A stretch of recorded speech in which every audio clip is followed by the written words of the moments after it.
It's Monday morning. This is the view from my tent as I open the vestibule.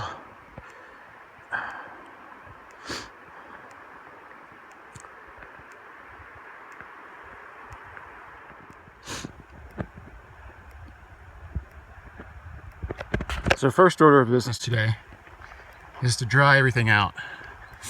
I set up the tent yesterday so it didn't have as much ventilation as it might normally have, because I was a little bit concerned about being in such an open campsite and the wind chill, but it turned out to be okay. I was plenty warm.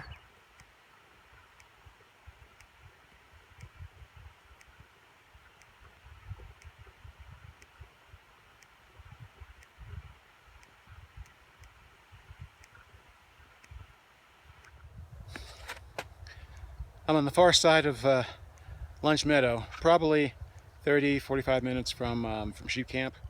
I learned a valuable lesson today, and that is that I should follow the snow and not worry so much about following the trail. I mean, I know where the trails come in and out of each of these locations, and so if I just make a bullet line across the snow, being wary of of streams and big patches of water, I'd probably cut my time by 30%. But that said, I did, on the way through Lumch Meadow, I did encounter some really steep downhills, which I didn't need to, but because I'm a knucklehead, I ended up doing that. But anyway, but it was really valuable lesson in how to descend on snowshoes. So I'm not as intimidated by that drop at sheep camp anymore. So we'll see how that goes. I'll probably be there in about an hour. I'm just above sheep camp, and looking at it, it doesn't look too bad.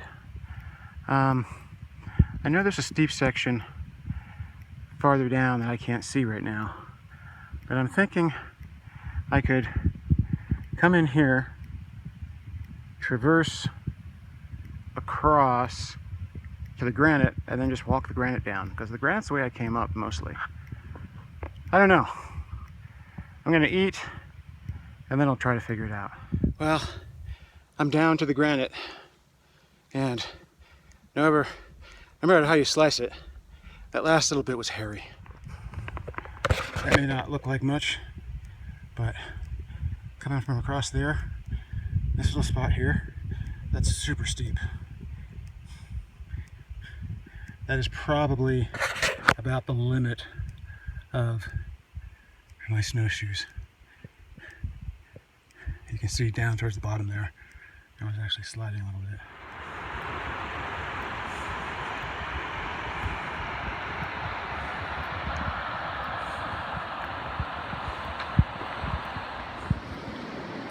It's 2:30 and I'm taking a break.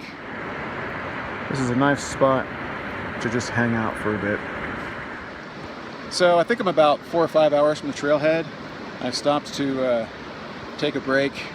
My body's been craving real food instead of the trail food, so this is about as real as I've got.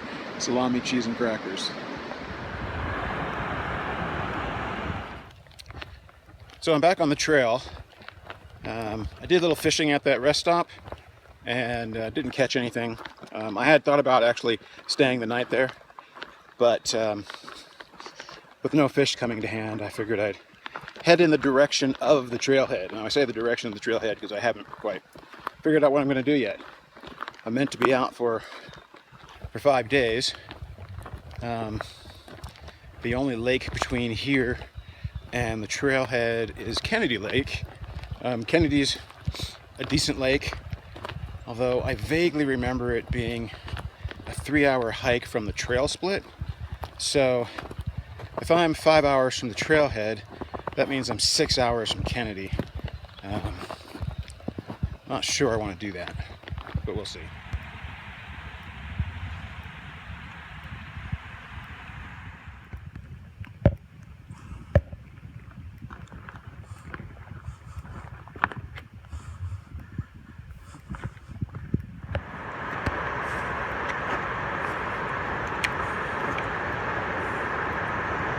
This is the last stream crossing before Kennedy Meadows. Now there's an easy way across the creek when it's this high. You just go into the redwood forest and you go downstream a little bit, and there are a couple logs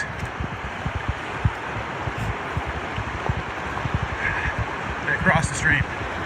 So not that one, because that just takes you to the island.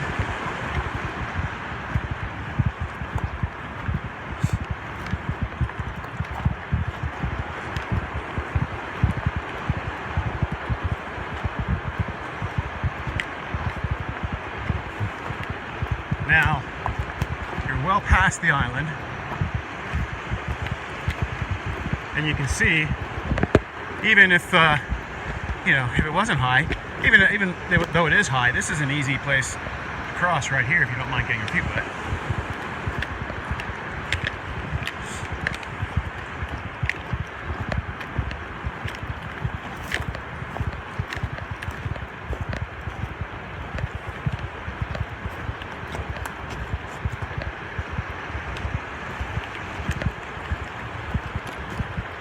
I, however, am going over this punky log.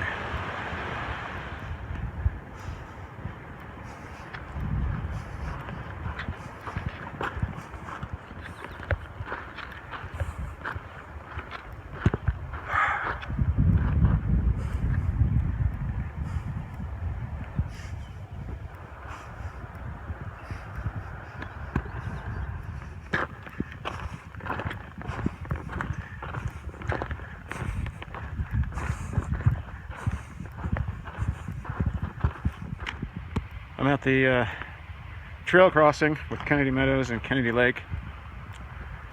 According to my topo program, Kennedy Lake is another 4.5 miles up the trail. So that would probably be 3 hours, presuming I could find the trail in the dark. So it looks like off to the trailhead and more adventures tomorrow.